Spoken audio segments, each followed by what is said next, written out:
Bismillahirrohmanirrohim. Assalomu alaykum va rahmatulloh. Boshlang'ich arab tili darslarimiz davom etadi. O'tgan darsda ya harfi bilan tanishib o'tgan edik. Bugungi darsimiz ba harfi haqida bo'ladi. Darsimiz davomida ba harfining yozilishi, talaffuzdagi qoidalari, o'qilishi tushuntirib o'tiladi hamda o'tgan dars vazifasining tahlili, keyin esa yangi vazifa beriladi. Bugungi harfimiz ham o'tgan darsdagi harfga o'xshab oddiy, oson harfdir. Ba harfining imlosi. Ba harfining imlosi to'liq ta harfining imlosiga o'xshaydi. Ba harfi 4 ko'rinishli harfdir. Ta harfining o'zginasi. Faqat ta harfida nuqta tepasida edi, ba harfida pastida va bitta. Bu harfning imlosi bizga juda ham tanish bo'lsa ham baribir bir ko'rib chiqamiz. Birgalikda yozamiz. Ba harfining birinchi ko'rinishi. Ustida agar bitta nuqta bo'lsa, nun harfi, agar ikkita nuqta bo'lsa, ta harfi, pastida ikkita nuqta bo'lsa, ya harfi, agar o'sha nuqta pastda bitta bo'lsa, bugungi harf ba harfi bo'ladi. Mana, ba harfining birinchi ko'rinishi. Ba harfining ikkinchi ko'rinishi. Mana shu shakl ostida bitta nuqta. Ba harfining uchinchi ko'rinishi.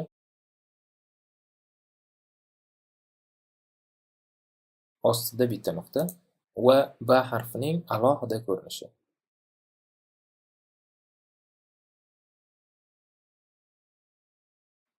Mana shunaqa. Juda ham oson, juda ham oddiy harf. Ba harfining talaffuzi. Arab tilidagi ba harfi o'zbek alifbosidagi b harfining tovushiga, talaffuziga o'xshashdir. Ya'ni ba harfi tepa va pastki lablarning bir-biriga yopishishidan chiqadi. Ba deganda yuqori va pastki lablar bir-biriga yopishyapti. Arab tilidagi ba harfida sukun bilan kelganda yengil tebratish qoidasi bor. Yengil tebratish, umuman tebratish tajvid qoidalarida qalqala deyiladi. Qalqala ikkiga bo'linadi, yengil va og'irga. Qalqala harflari 5 ta, ulardan biri ba harfidir. Qalqala tebratish qoidasi ikkiga bo'linadi dedik. Yengil tebratish va og'ir tebratishga. Umumiy 5 ta harf, yengil tebratishda 2 ta, og'ir tebratishda esa 3 ta harfdan tashkil topgan. Tebratish, qalqalaning yengil turini tushuntiradigan bo'lsam, oddiy qilib aytganda, harfning maxrajini tez talaffuz qilsangiz, yengil tebratish bo'ladi. Shunda ba harfi yuqori va pastki lablarning bir-biriga yopishishidan hosil bo'ladi. Qalqala qilinganda, tebratilganda, o'sha yuqori va pastki lablar bir-biriga yopishib tez ajrashishi kerak. Ya'ni yopishishligi va ajrashishligi tez bo'lsa agar yengil tebratish bo'ladi. Tebratish ba sukunli bo'lganda amalga oshiriladi. Shunda a, b sukun, mana shu yerda tebratamiz, yuqori va pastki lablarni yopishtirib tez ajratamiz. Abi deyishimiz kerak. Ab bo'lib ketmasligi kerak, juda qattiq ushlab turmaymiz. Ab bo'lsa noto'g'ri bo'ladi. Abi bo'lish kerak. Keyingisi ham shunaqa, ba harfi ustida sukun turibdi. Abi, rom bo'lish kerak. Abi, rom deb talaffuz qilinadi. Ba harfida yana bir qoida mavjud. Bu qoidani biz o'tgan darslarimizdagi nun harfi darsimizda qisman aytib o'tgan edik. Umuman nomini shunaqa qoida borligini aytganmiz. Esimizda bo'lsa, nun harfida 4 ta qoida mavjud edi. O'sha qoidalardan biri sukunli nunda almashtirib yashirish qoidasi mavjud edi. O'sha qoidani ba harfi darsida tushuntirishga to'g'ri keladi, chunki o'sha qoidaga misol bu yerda kelgan. Sukunli nunda almashtirib yashirish qoidasi. Buni tajvidda iqlob qoidasi deyiladi. Ya'ni sukunli nunda iqlob. Nunning ustiga sukun kelib, undan keyin ba harfi kelsa, nunni mimga almashtirishimiz kerak va o'sha mimni baning ichiga kirgizib, dimog' bilan o'qishimiz kerak. Mana shunday, juda ham oson. Bunaqa qoidani biz o'zbek tilida ham ishlatamiz. Mana masalan, shanba so'zida n dan keyin ba kelyapti. Biz mana shu yerda beixtiyor talaffuzda shanba deymiz, m ga almashtirib qo'yamiz. Ya'ni lafzda aytilishda oson bo'lganligi uchun n demaymiz u m deymiz. Shanba deymiz. talaffuzda. O'zi aslida shanba deb n bilan yoziladi. Xuddi shunaqa holat arab tilida ham m bilan talaffuz qilinadi. Faqat b dan oldin m qilib qo'ysak agar, m ni ozgina chaynalib talaffuz qilishimiz kerak. Masalan, mana m i n sukun bo'ldi, undan keyin b kelyapti. Ya'ni n sukun bo'lib, undan keyin b harfi kelsa, n ni m harfiga, mim harfiga almashtirib, mimni b ning chiqadigan joyiga yashirib, dimog bilan o'qish kerak. Shunda minbar bo'ladi. Minbar emas, ya'ni m ni talaffuz qilayotganda lablar to'liq yopishmaydi, yaqinlashadi. Minbar bo'ladi. Keyingisi ham xuddi shunaqa. Mana n sukun bo'ldi, undan keyin b harfi kelyapti. Nunni mimga almashtirib, mimni b ning chiqadigan joyiga yashirib, dimog bilan o'qish kerak. Anba'a deymiz. Shunda anba'a desak xato bo'ladi fonetik jihatdan. Mana bu yerda ham minbar desak fonetik jihatdan xato bo'ladi. Minbar bo'lish kerak. Anba'a deb talaffuz qilamiz. Endi esa b harfi va o'tilgan harflar qatnashgan so'zlarni o'qiymiz. Birinchisi a, b sukun, b sukun bo'lganda yengil tebratiladi. Abi, i, b sukun tebratish, yengil tebratish, n, u. Ibi, nu. B, i, n sukun, t, u. N sukun bo'lib, undan keyin t kelsa, n ni t ning chiqadigan o'rniga yashirib, chaynalib talaffuz qilishimiz kerak, ya'ni ixvo qilib o'qishimiz kerak. Bintu deb. B, a, y sirpantiriladi, cho'ziladi, t, u. Baytu. B, a, y cho'ziladi, n, u.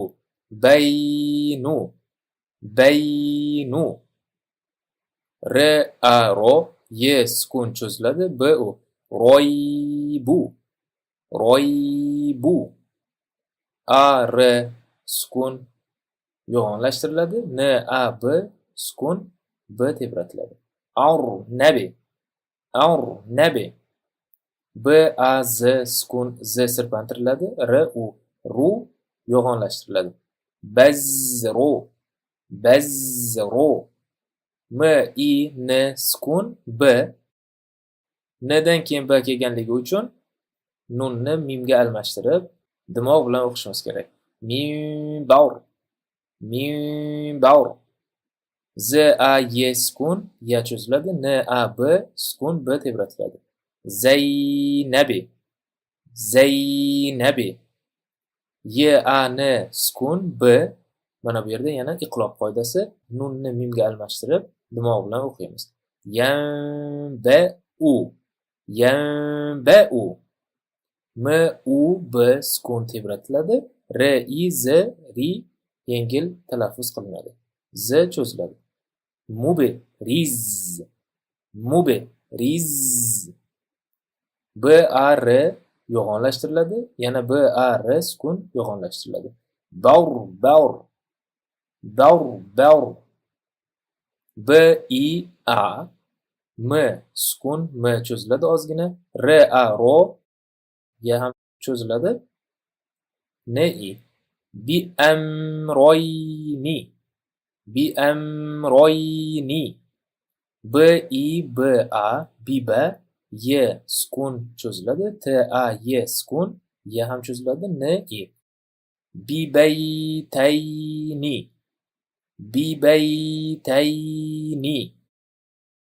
M, i, n sukun, n sukun bo'lib undan keyin b kelsa, nunni mimga almashtirib dimog bilan o'qiymiz. A, r, a, ro, y sukun, y cho'ziladi, n, i. Minbaroyni. Z, a, y sirpantiriladi, y. N, a, b, a, y sirpantiriladi, n, i. Zaynabayni. B, a, r, a ro bo'ladi, z cho'ziladi, baroztu. Endi esa ketma-ket o'qib beraman. abi, ibnu, ibnu, bintu, bintu, baytu, baytu, baynu, baynu,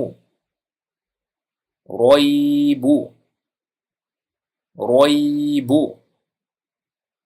arnabi, arnabi, بزرو، بزرو، منبر، منبر، زينب، زينب، ينبأ، ينبأ، مبرز، مبرز، بربر، بربر، بأمرين، بأمرين،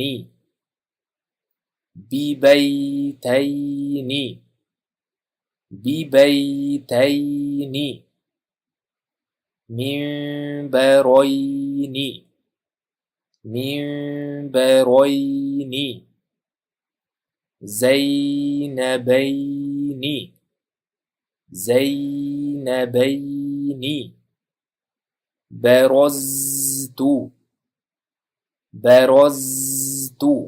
Mana shunday. Va bu so'zlarni 10 martadan kam o'qimaymiz. 15 marta, 20 marta o'qishimiz lozim. Endi esa o'tilgan dars vazifasining tahlili. Birinchi so'z. Y harfi birinchi ko'rinishi va ustida a. Keyin ya harfining ikkinchi ko'rinishi, chunki undan keyin ham, undan oldin ham undosh bor. Ustida sukun.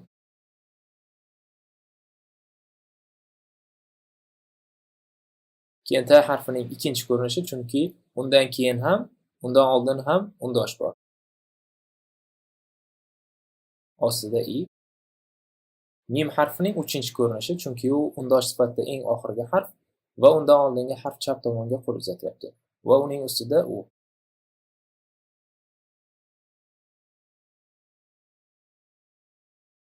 Yaytimu bo'ldi. Keyingisi ya harfining birinchi ko'rinishi va ustida a. Mim harfining ikkinchi ko'rinishi va ustida u.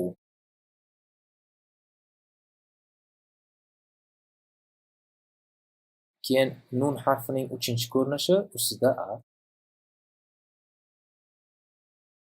Yamuna bo'ldi. Keyingisi ya harfining birinchi ko'rinishi ustida a. Ta harfining ikkinchi ko'rinishi ustida a. Ta harfining ikkinchi ko'rinishi, chunki u ikkita undosh orasida keladi. Mim harfining uchinchi ko'rinishi, chunki u oxirida va ustida a. Yatama bo'ldi. Keyingisi mim harfining birinchi ko'rinishi ustida a. Ro harfining ikkinchi ko'rinishi, chunki mim qo'l uzatyapti va ustida sukun. Ya harfining birinchi ko'rinishi, chunki ro chapga qo'l uzatmaydi va ustida a. Mim harfining uchinchi ko'rinishi va ustida sukun.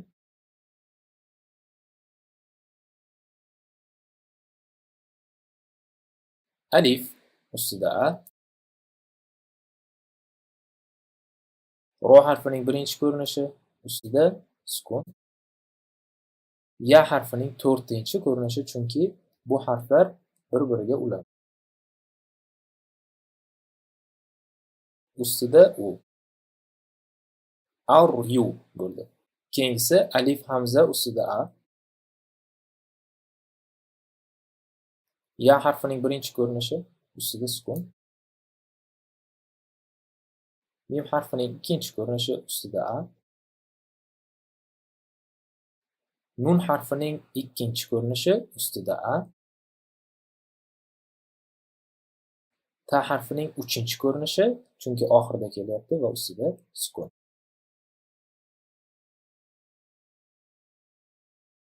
Mana shunday. Aymanat bo'ldi. T'da sukun va T soni portlaydi. Undan oldingi harakatda urg'u bor. Ya cho'ziladi. Mana shunday. Juda ham oson. Xudo xohlasa endi vazifalarni mana shunaqa tezkor uslubda ko'rib chiqamiz.